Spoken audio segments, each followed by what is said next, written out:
So now we'll start the another aspects of the center-state relations, that is a cooperative federalisms. Cooperative federalisms. So before starting the concept of a cooperative federalism, we should understand what does the cooperative federalism means. So when we talk about a cooperations, that is coordinations, it means between the center and states, and also it means coordination between states and states. Clear? So as we know that the federalism or a federal structure provides a sovereignty to the states in their sphere to perform their functions. So states being sovereign in performing their functions in the federations, in the federal systems, as we all know. But for the development, being an economic development or being a social development, it is necessary that the state should coordinate with the state should coordinate with another state, or also to coordinate or to cooperate with the center, and this is necessary for the development of the state.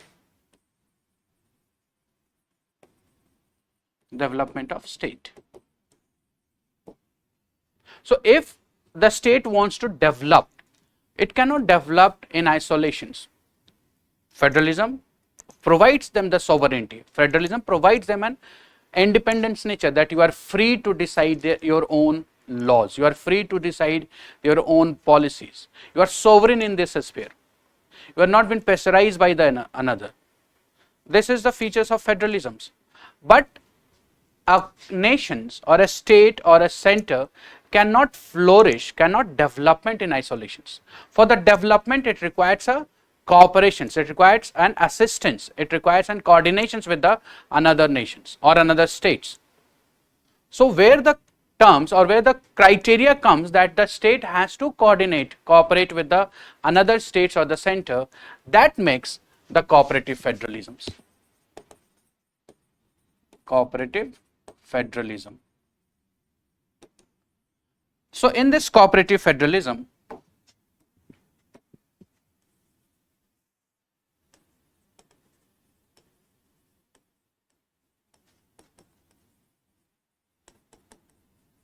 the state is cooperating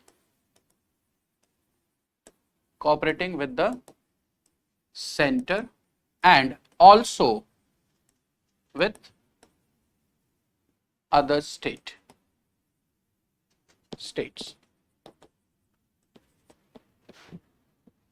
Why we have discussed?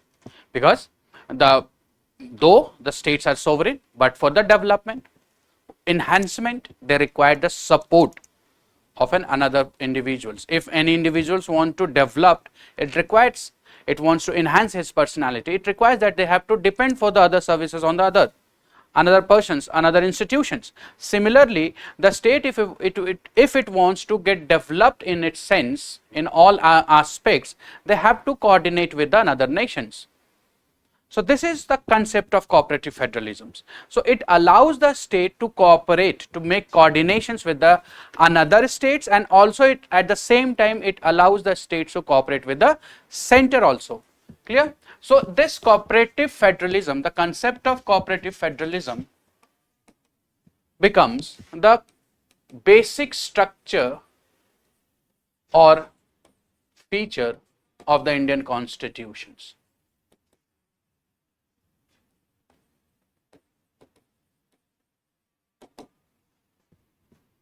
It cannot be taken away by the amending the constitutions. It's under the doctrine of basic structure. So it is necessary that the states which is being weaker, the states which is being poorer, the states which is lagging in the economic development, it should to be taken together, should to be understood together, should to be held by the other states or by the center to come up with the poverty, to come up with those disadvantages. That is cooperative federalism. To understand a cooperative federalism in a very simple manner, we can take an example of a relay race. So what happened in a relay race? In schools, we all have played this. Maybe many of you have been in a sport, so you may be knowing the relay race, where the team have to work together to win the race. They have to cooperate with each other. It cannot be won by a single person. Even if it crossed the line, the finishing point, the relay race championship cannot be won. To win the race, they have to cooperate with each other. Everyone has to hold the hand of another one to win the race. Similarly, on the same line, the cooperative federalism talks about the same thing, that each of the states in the federation has to hold each other's hand to cross the development line. And the constitutions, and this under the cooperative federalisms, where the relations of cooperations or coordinations is between center and state and state and state. They are been constitutionally obliged or mandated by the constitution that they each, the center and state, have to perform their duties or functions according to the provisions of constitutions.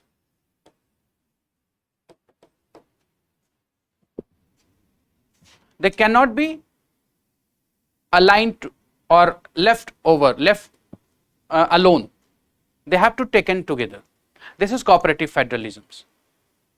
So in this cooperative federalism, if we see how the center and state coordinations works, in this we are going to discuss. So in this we will discuss the interstate council,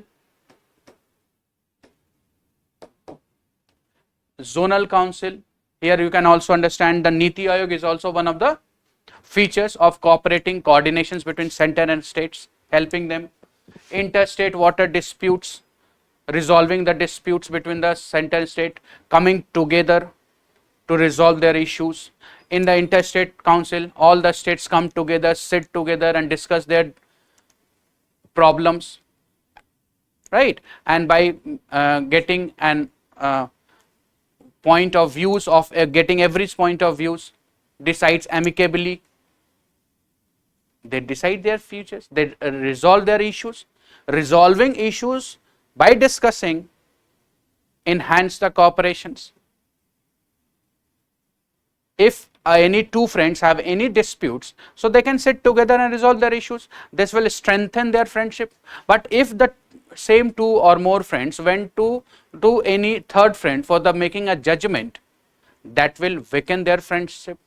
Similarly, on the line, though there is a Supreme Court to decide the disputes between the center and states or disputes between state and states, but if the states and the another states between whom there is a problem, they sit together and amicably they decide their matters, resolve their issues, this will strengthen their friendship, this will strengthen the democracy, this will strengthen the country. So this how the cooperative federalism functions.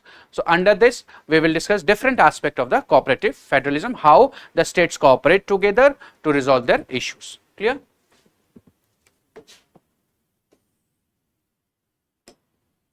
Now if you see the challenges of cooperative federalism, so what are the challenges of cooperative federalism?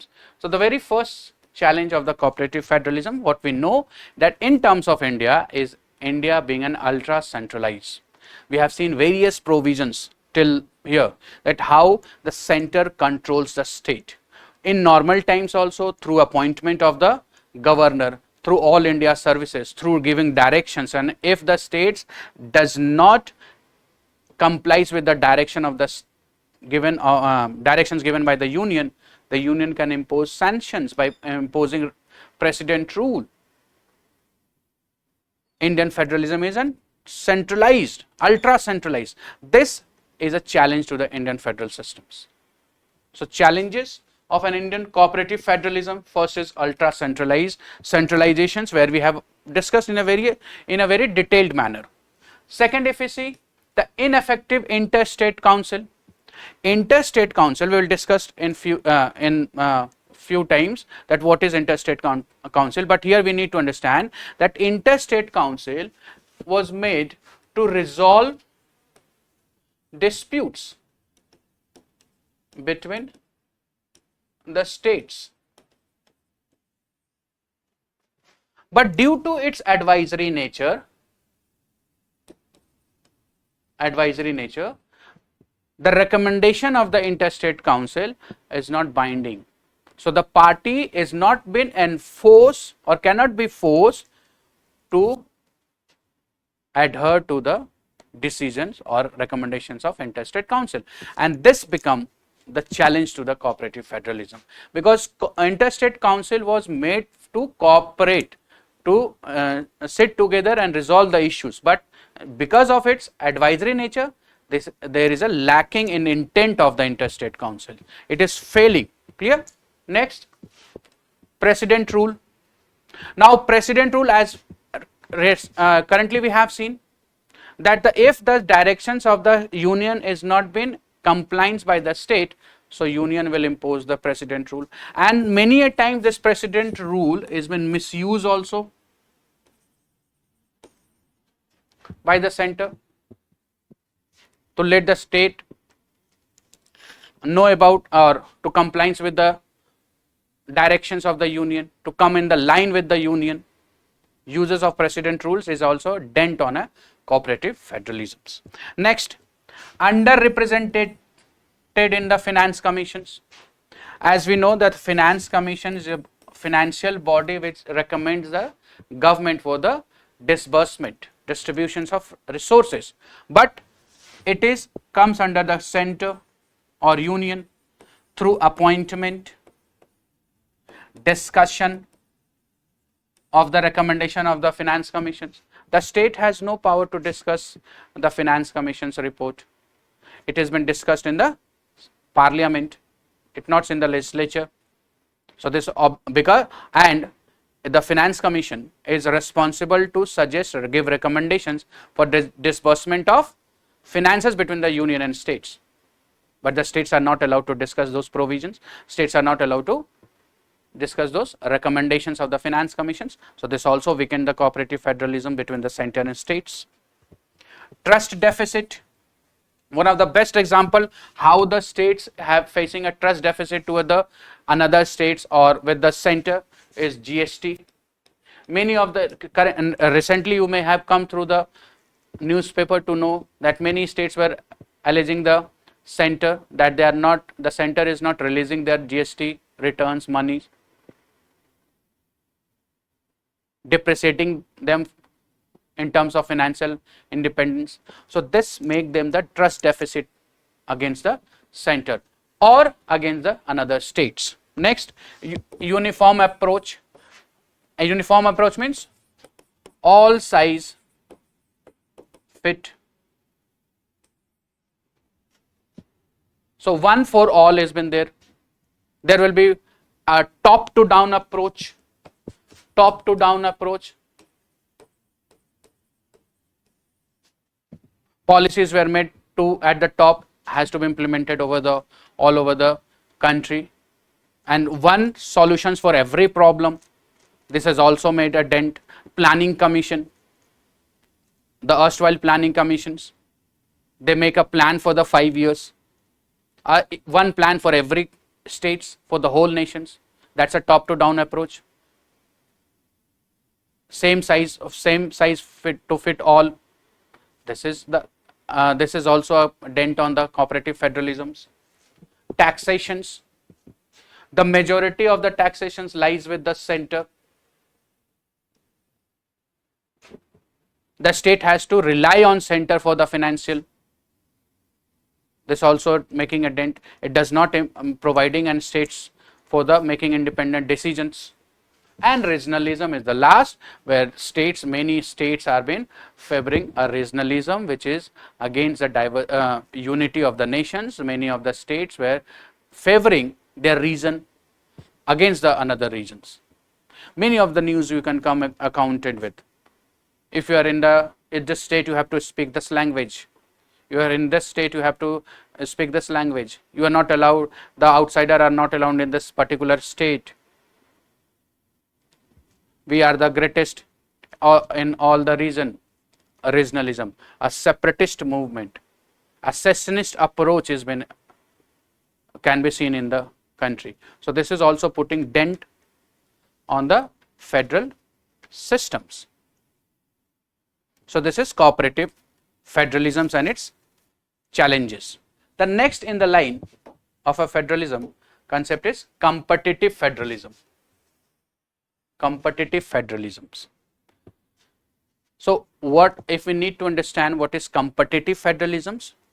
So we can understand through the two examples. First, at the advent in 1991, the liberalizations, privatizations and globalizations come into picture. Through this, the international borders were open. FDIs come into inflow. The finances the countries has been growing. They are attracting the investors to invest in a nations.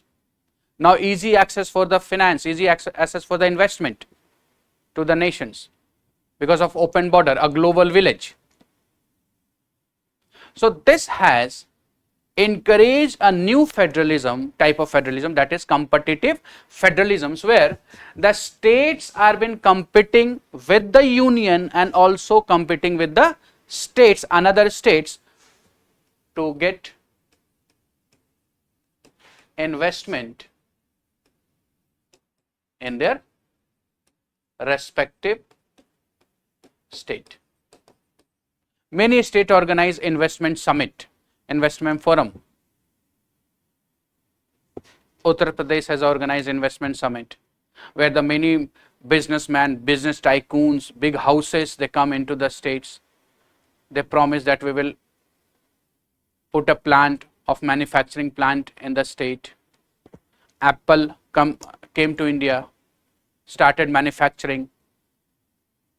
Kia, MG, Tata has started its manufacturing of nanos in Gujarat. Because of a competitive federalism, the states are offering them the lucrative offer. They are asking them to come, we will provide you the tax holiday, come, we will give you this benefit, we will give you that benefit. Now the states are in a position to compete with each other to attract the investment. And this has happened after 1991, when the liberalizations, privatizations and globalizations, through which the international border has opened, it has liberalized the flow of economy. Investments are started to coming in the country. Investment are started to going out of the country. They are now, the Indian investors are also investing in another nations through FDI, through FIIs. Right? So this is how the competitive federalism started. Now this is how the competitive federalism works. To understand a competitive federalism, we can understand through a sports also. Like we know that 100-meter race. To win a race, each individual has to compete with each of the individuals to put its best efforts to win the race. This is what happening in the competitive federalisms. Each state competing with the other states, making their best efforts to win the race, to attract the investment in their state, particular states. And if they attract the investment in their states, this will help them to grow financially, developed. Getting? So this is what the competitive federalism is. And how this has competitive federalism works also. Clear? So this is competitive and cooperative federalisms. Now we will discuss the mechanism for the competitive cooperative federalisms. So mechanism of cooperative federalisms can be understood under three heading, or the between the interstate relations, relations between state and state. And this relation is to be understood through dimensions. One, through the interstate water disputes, Article 262, interstate council, Article 263, and zonal council, that is statutory body. How they are helping the state through this mechanism to resolve their issues without indulging into illegal actions, without accessing the legal options. By cooperating with each other, the states are given an opportunity to resolve their issues, sit together, talk, speak freely, put your point of view, listen to the other point of view, come to a decisions which will be accepted by everyone, and come out of the room after resolving the issues. No need to go to the court, no need to access the legal options, because the legal options would to be binding. It creates an distrust. So to enhance the trust, to maintain the solidarity, it is necessary that the disputed party should sit together and they discuss the matters together. So on the line of this, we are going to discuss three of this constitution, two out of the three, two are the constitutional provisions, one is an statutory provision. So we'll discuss this, right? So we'll start with the interstate water dispute. So interstate water disputes, if you see, so interstate water dispute, it governs through Article 262. So it says it empowers, the 262 empowers the parliament. It gives a power to parliament. Parliament what? That parliament through law, it says that parliament through law, it will provide. So through law what it will provide? It will provide for an adjudications. That is mediations. That is resolving the issues. It will provide a mechanism through mediations which can resolve the issues. Issues related to what? So adjudicate what? The use,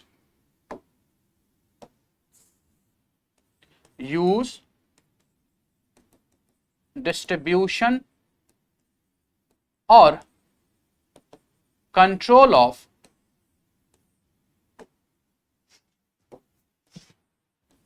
river water between states.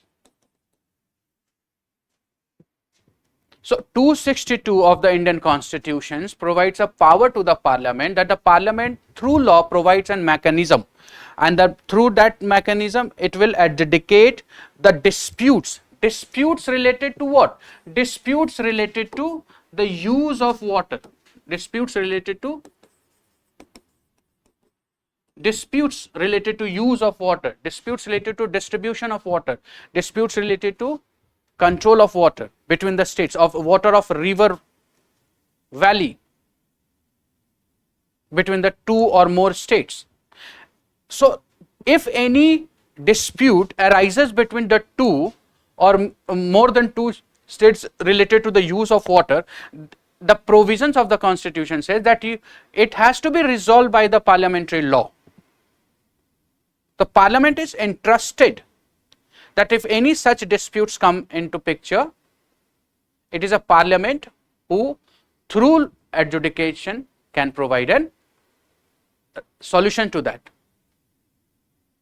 it also provide a power to parliament, that it can restrict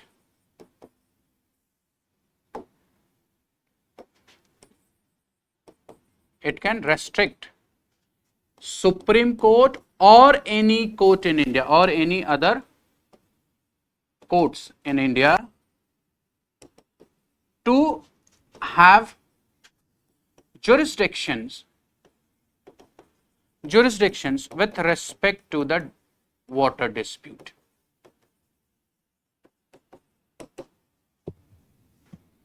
This 262 talks about. So 262 empowers the parliament in two ways. One, it gave a power to the parliament, that a parliament to adjudicate, to mediate, to resolve the disputes of use of water, disputes of distribution of water, disputes of control of water.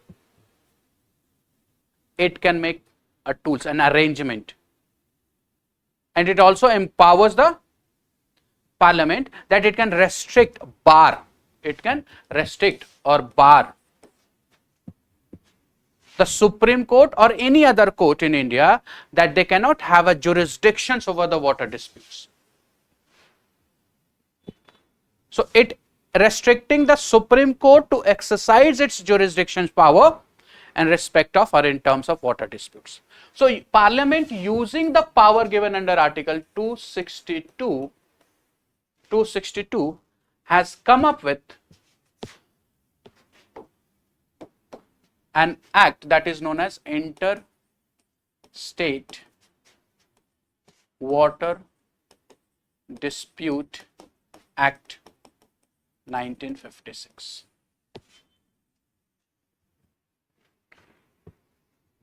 So Interstate Water Dispute Act 1956 is a statutory act formulated by the Parliament, which is empowered by the Constitution under Article 262. Now, what does the Interstate Water Dispute Act talks about? So it says that if the Parliament, so what are the provisions of this? To resolve the issues of an water disputes tribunals. So it says that if any complaint received by Parliament through any state or two or more than two state and request the Parliament to resolve the issue with respect to water dispute. So if Parliament or the state requests the Parliament that resolve the water disputes, and if the Parliament is of an opinion that the dispute cannot be resolved through amicably or in any other ways, so Parliament will, so if Parliament thinks that it cannot be resolved any way, so Parliament can establish a tribunal, and the tribunal under the Interstate Water Dispute Act, which is known as Interstate Water Dispute Tribunal. So this tribunal is enacted by the Parliament or a central government. What we can say that it empowers the parliamentary law, empowers the central government or Parliament to enact. Instead, we can say that central government to enact, to establish a tribunal, and this tribunal is established by the central government under the Act, Interstate Water Dispute Act 1956, which empowers to adjudicate the use, disputes of use of water, river water, to resolve the disputes of distributions of river water, to resolve the issue of control of river water through the tribunal. So this tribunal, interstate water tribunal, is not a constitutional tribunal, it is a statutory tribunal because it is based on the law formulated by the parliament. Clear? Now, if we see the fact related tribunal, so it's the first, it provides the compositions of a tribunal. Tribunal, that is interstate water dispute tribunal. So who will come under this tribunal? So compositions, what is the compositions? So first, chairman, there will be a chairman, right? So who can be a chairman? Any persons appointed by central government, appointed by central government. Then 2 members. Who can be a 2 members? Anyone or any judge, sitting judge, nominated by Chief Justice of India. So there will be one chairman to the interstate water dispute tribunal. There will be 2 judicial member from the sitting judge, maybe from Supreme Court or maybe from High Court, but they are to be nominated by the Chief Justice of India. And then there are advisors, advisor to tribunal, advisors to tribunal, maybe 2 or more advisors is to be appointed by central government, government on the advice of tribunal.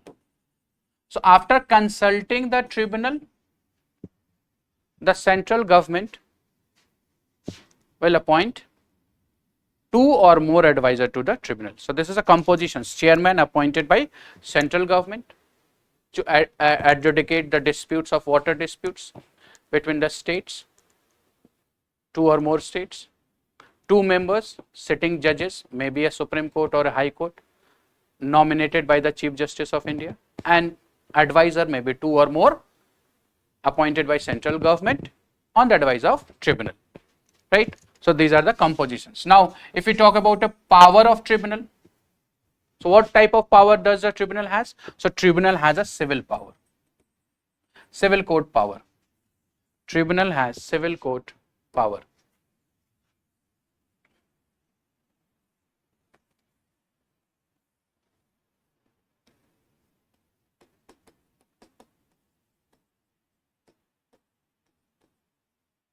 Functioning the civil court power, which means that the tribunal has a power to call for a summon. It can summon any persons, any individuals. It can also enforce the attendance,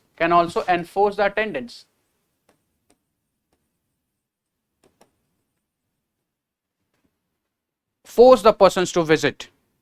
It has also power to discovery of an material. It has also power to productions of material, productions and discovery of material resource, right? So it can summon individuals, it can summon persons, it can summon any material resources. It has a power to provide, requiring the discoveries and productions of a document or a material resource. It is enforcing the attendance. So this is the power of tribunal. The judgment of the tribunal, if we talk about the judgment of the tribunal, so it has a 3 types of jurisdictions. If we see the jurisdictions of the tribunal, so it functions 3 types of jurisdictions. First, an original jurisdictions. So it has an original jurisdictions directly approachable to the body. So whatever the matter or the disputes related to water use or a control or a distribution matter comes up, So the tribunal has an original. So the party can directly approach to the tribunal. So original jurisdictions. It has exclusive jurisdiction. Why? Because the parliament through law has barred the court and Supreme Court to entertain any such type of disputes. The disputes related to water disputes can only be adjudicated through the dispute tribunal. So it's an exclusive, no other body, no other judicial system, no other court can adjudicate the disputes related to water use, distributions or control of river water. So it has an exclusive jurisdictions, and lastly it has a final jurisdictions. It has a final jurisdiction, which means that judgment of the tribunal is binding and cannot be challenged, in any court. So this is the power of the tribunal. It has a civil power. It can ask any persons to visit in persons. They can enforce them to come. And if any persons can deny the summon, that will amount to the contempt of tribunal. They can be imposed fine. They have the power to productions of documents, power to productions of material resource. It comes with the original jurisdictions, directly approachable to the tribunal, not hearing in appellate manners. It is not hearing anyone's judgment. A fresh judgment, a fresh case is to be started. That is original jurisdictions. Exclusive, no other court, judicial body or any other tribunal or courts in India can hear the such matters. It only authorizations to hear the water dispute is the tribunal constituted under Interstate Water Dispute Tribunal Act 1956. And final jurisdictions means the impositions, the act decisions are binding on the party, cannot be challenged. The decisions cannot be challenged. So this is the power. Now if we see the bar of the jurisdictions of Supreme Court and any other court, yes, Parliament we have seen that Parliament can bar. It means the Supreme Court cannot exercise its any jurisdictions with respect to water dispute, nor any court in India, even the Supreme Court or any other court can also exercise such disputes. Only available or only the tribunal is there to adjudicate such disputes. And then the dissolution of tribunal. So after completing, after pronouncing the judgment, the central government can dissolve the tribunal. So this tribunal is not a permanent, this is an temporary, ad hoc, only be formed when the request by the state to the central government to formulate any tribunal to adjudicate the disputes, then it will be formed. After that, if it completes its tenure, then it will be dissolved by the central government. So we can say that this tribunal is not an permanent, it's an ad hoc, right? Now if we see here that it's talk about the jurisdictions that we have seen, there's three types of jurisdictions: original, exclusive and final. It means, and plus we have also seen that Supreme Courts and other courts are also barred from entertaining any such type of disputes. So through this we can say that Interstate Water Dispute Tribunal is it's what type of? This is an alternative to the Supreme Court or judiciary. It is an alternative dispute resolutions, alternative dispute resolution mechanisms, and it is an alternative to Supreme Court or judiciary, providing an parallel dispute resolution mechanisms, restricting the bar, restricting the Supreme Court, restricting the other judiciary to come into play. It can only be resolved by this tribunal. So this is providing an alternative to the Supreme Court, alternative mechanism to the judiciary. And so it can also be said that alternative dispute resolution mechanism. So because the courts are barred. Is it clear? Right? Now till the date, there are total 9 tribunal related to water dispute has been created. Out of that, 5 has delivered their judgment and 4 are active, right? So we'll see that list on the list of the tribunal, water dispute tribunal, but before that we will discuss the amendment to the Act of Interstate Water Dispute Act 1956 was made in 2000. So there are certain amendments were made in the Act. So let's first see the amendments. So amendment to the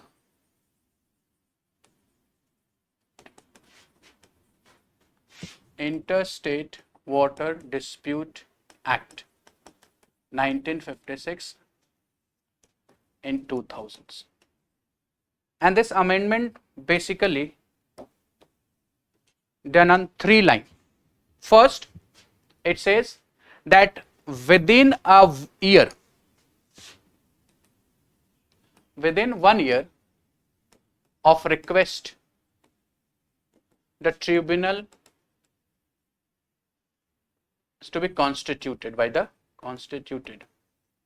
by central government.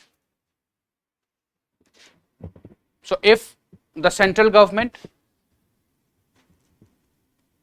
get a request by from the states that to establish a tribunal to adjudicate the disputes of water, so within a year from the request they have to establish the tribunal. It cannot take more than 1 year to establish, to linger the disputes. Clear? Second, it says that the tribunal shall provide judgment within 3 years. So time limitations for them is also provided for the tribunal, that within 3 years they have to give the judgment, they have to adjudicate the issues. In certain circumstances, it can be in certain circumstance, it can extend to 5 years.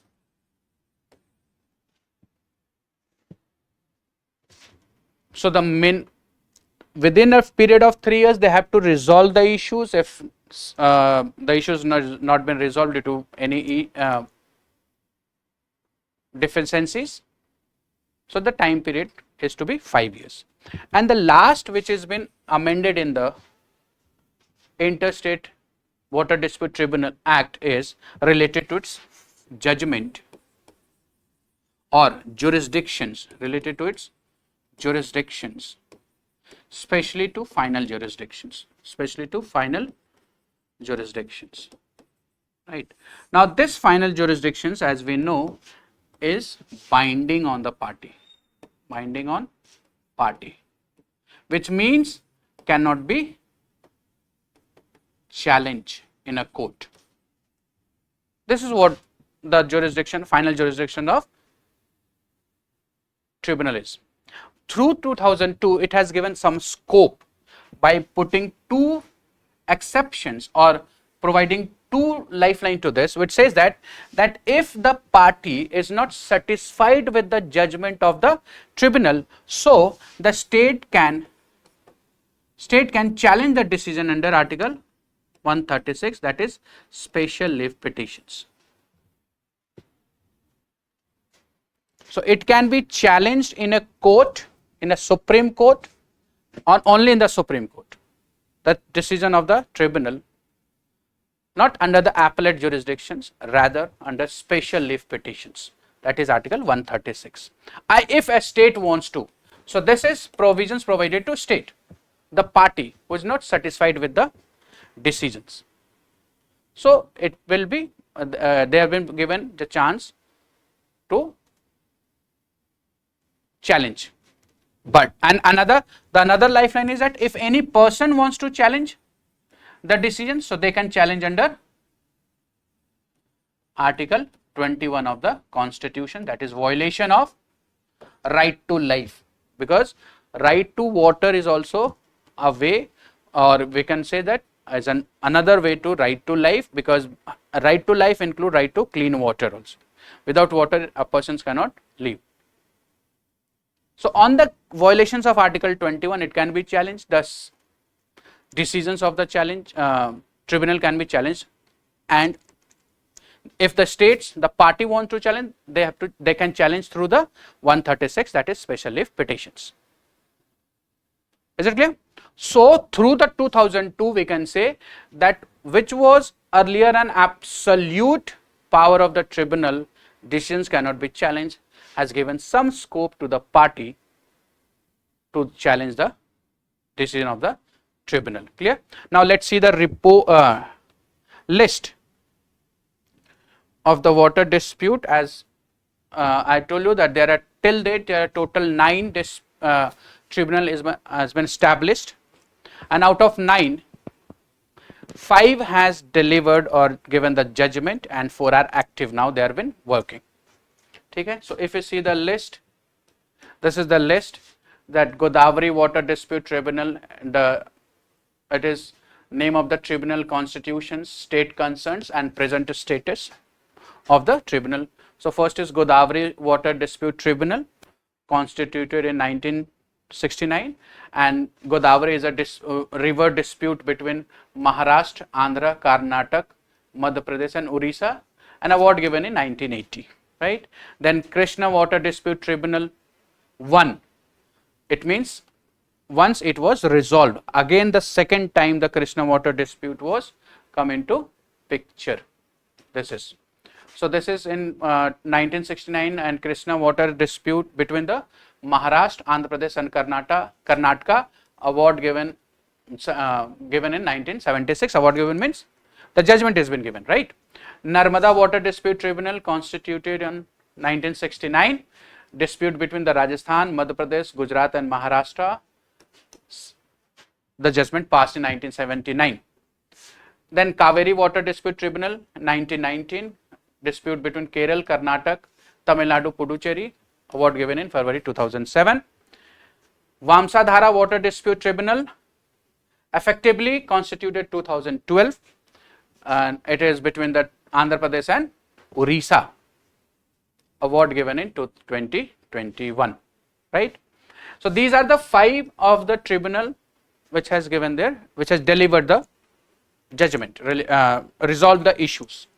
Next is Krishna Water Dispute Tribunal the second time it has come into the surface, that dispute again arise between the states. So this time the dispute was arised between Krishna is included after the Telangana, it is between Telangana, Karnataka, Telangana, Andhra Pradesh and Maharashtra are affected by the Krishna water, and still it has been active. The term of the tribunal has been extended 7 times. The term is always been extending because the resolution has still not been come between through the adjudications, through the amicable decisions of these states, right? Next is Mahanadi Water Dispute Tribunal, established 2018, and it is dispute between Orissa and Chhattisgarh. Still active. The tenure of the tribunal was extended for a period of 2 years up to 11th March 2023 or till the submission of report, whichever is earlier. So still it has been active, still there is no judgment. Next, Mahadai Water Dispute Tribunal, it is between Goa, Karnataka, Maharashtra, still active, formulated 2013. Ravi and Beas Water Tribunal, established 1986, it is between Punjab, Haryana and Rajasthan, it is still active. So these are the water tribunal that has been active for the constituted till the period. There are total 9 tribunal has been created. Out of this 9, the 5 has been dissolved, the 4 are active. Clear? So this is one of the features to show how the cooperative federalism is work, how an state can cooperate with another states and cooperate with the center to resolve their disputes. Example of cooperative federalism. The next example of cooperative federalism which we are going to discuss is interstate council. Article 263. So interstate council, Article 263 empowers president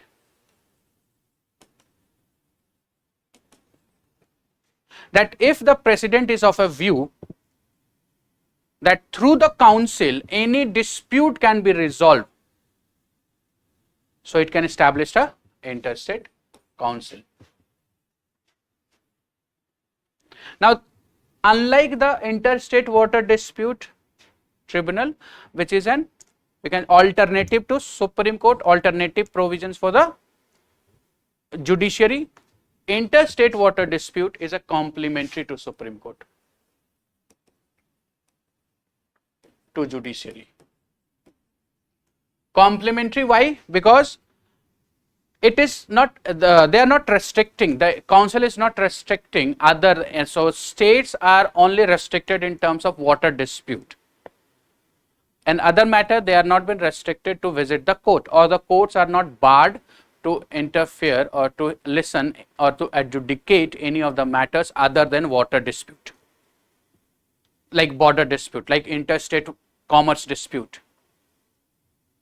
So if there is any dispute between the two or more states related to the commerce, interstate intercourse between the state, if such dispute is there, so they are free to approach the judiciary, and it comes under the original jurisdiction of Supreme Court, Article 131. But this provides an complementary to this. This provides an opportunity to the states that before moving to the court, sit together, use the coordinations between the parties and try to resolve the issues. And if the issues has been resolved through mitigating, if the issues has been resolved sitting together, it will impact or it will benefit it to the parties also, and also it will lessen the work of the Supreme Court. Workload of the Supreme Court will be less because the one of the issues has been already been resolved. No need to go to the Supreme Court. No need to go to the pile up the cases in the Supreme Court. This is what it is providing. That's why it is known as a complementary to the Supreme Court. Providing additional features to the Supreme Court. Relaxing the Supreme Court. Chalo, one of the issues has been resolved. Now they are not coming to me. So now my workload has been, now my workload is not going to be increased because one of the issues is resolved outside the court, settlement. This is what it is providing. Interstate council. So this interstate council, Article 263, where unlike the Article 262 empowering the parliament, this is given a power to the president, that if the president is of the view that a council is need to be created to resolve the issue or to investigate, right, then it any matters between the states, then it will constitute an interstate council. Now if we talk about the objective of the interstate council, so it has an objective first to investigate any issue. It has an objective to provide platform to the states, that state can speak up their freely minds, they can give up their dependence or cooperations, they can come up with their solutions. It helps to bridge the gap. It helps to promote cooperations between the states. This is how it is working. So this is the objective of interstate council. Now if we talk about the composition, so who comes under the interstate council? So compositions of the interstate council. So Prime Minister will be chairman of the council. Now if we talk about the members, so if we talk about the members of the council, so Chief Minister of all states are member of the council. Chief Ministers of UTs having legislative assembly like Delhi, Puducherry, Jammu and Kashmir, right? Then administrator of UTs not having legislative assembly, Chandigarh, Daman and Diu, Dadar Nagar Haveli, so there is no legislative assembly, so administrator will be there, right? Then next, 6 members of union cabinet rank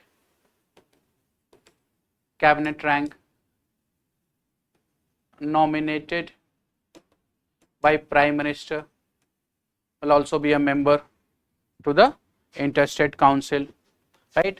Then next, if any state is under the president rule, so governor of the state will be a member, governor of state, if president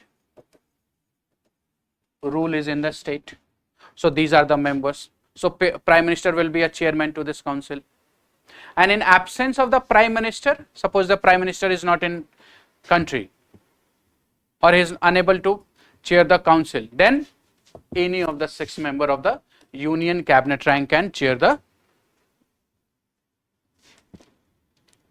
or presides over the council meeting. Done? Clear? Now if we talk about the duties of this, so what they do, what are they, why they have been formed, duties. So if you see the duties, so the duties is to investigate the matter, their duty is to advise, their duty is to recommend, giving recommendations on the matters, their duty is to deliberate, discuss the matter together within a council. So this is the duties. Now if we talk about the procedure, how they functions, so procedure says that at least thrice in a year, 3 times in a year, the council needs to meet, at least thrice, 3 times, right? All the disputes, all the whatever the issues is to be solved by amicably. All the meeting of council held under camera.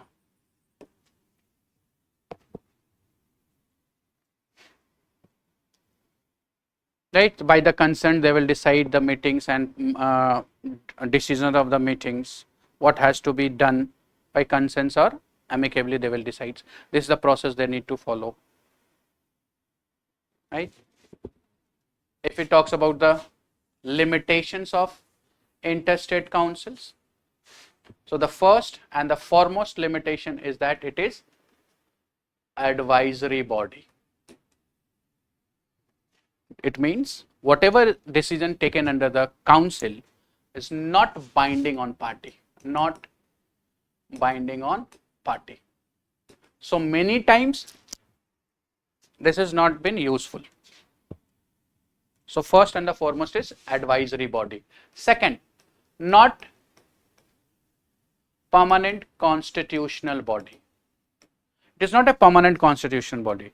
President any time or president can establish that body. So it can form the body whenever it thinks that it requires necessary. So it can establish a body. So it is not a permanent constitutional body. It's not a permanent constitutional body, so it does not have a permanent secretariat also. So there is no staff agency. So no one is there to maintain the whatever decision has been taken in the last meeting. What are the resolutions or what are the solutions has been decided amicably by consents. No one to maintain the book. So that's also lack. And one of the shortcomings, another shortcoming is that it requires that they should meet thrice in a year, in every year they should meet, but only the 12th meeting has been met since 1990. It means only the 12th time they have come to meet to resolve since 1990. So this is another form of a cooperative federalism, that the states will come together, a constitutional provisions, they can come together and they sit together and resolve the issues. It's clear there? So we have seen the two types of constitutional institutions, bodies, or ways through which a cooperative federalism functions. Now we'll see one of the another ways through which the cooperative federalism functions is a zonal council, and this zonal council is a statutory body. Statutory body. It means it is not a constitutional provisions, it is based on State Reorganization Act 1956. So State Zonal Council is created on an act of State Reorganization Act 1956, and when it was created, so the time the country was divided into 5 different zones: northern zone, southern zone, eastern zone, western zone, and central zone.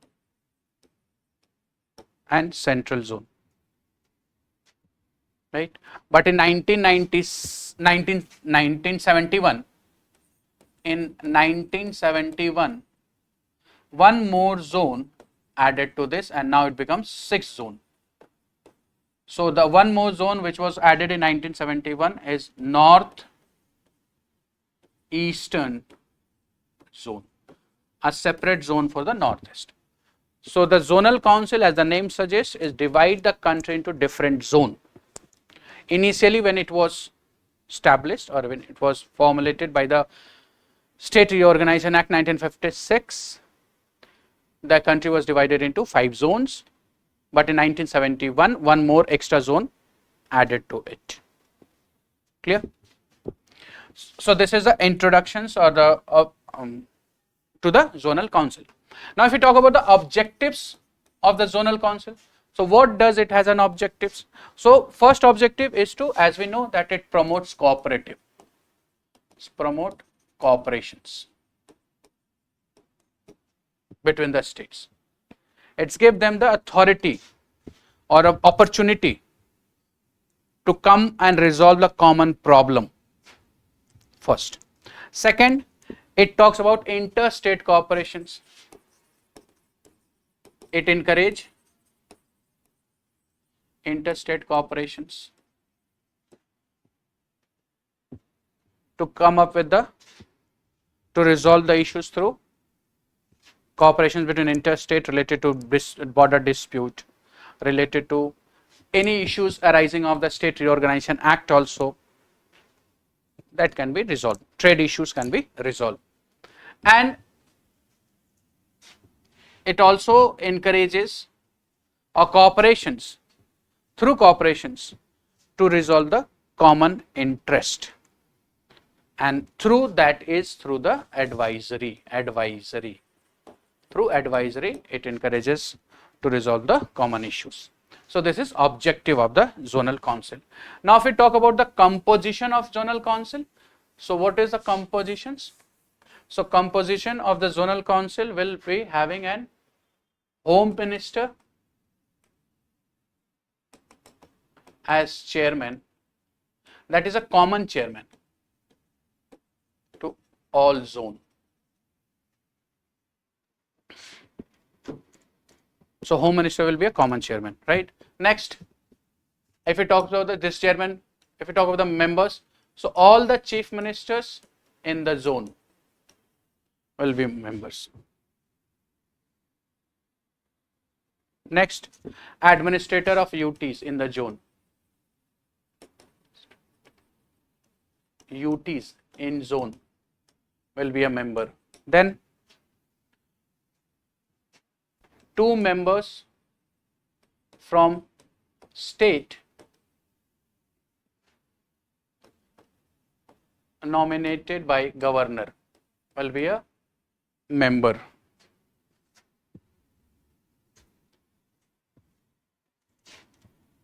Right, so these are the members. And we have seen that the home ministers will be a chairman, common to all zone, one chairman. The chief ministers of the zone will get to hold the vice chairmanship.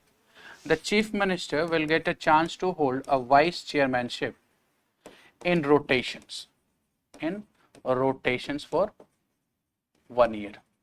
So a chief minister of one state in a zone will get to hold the vice chairmanship as for the 1 year. Then in the next year, the another chief minister in the zone will get a chance to hold the vice chairmanship. Clear? So this is a composition of zonal council.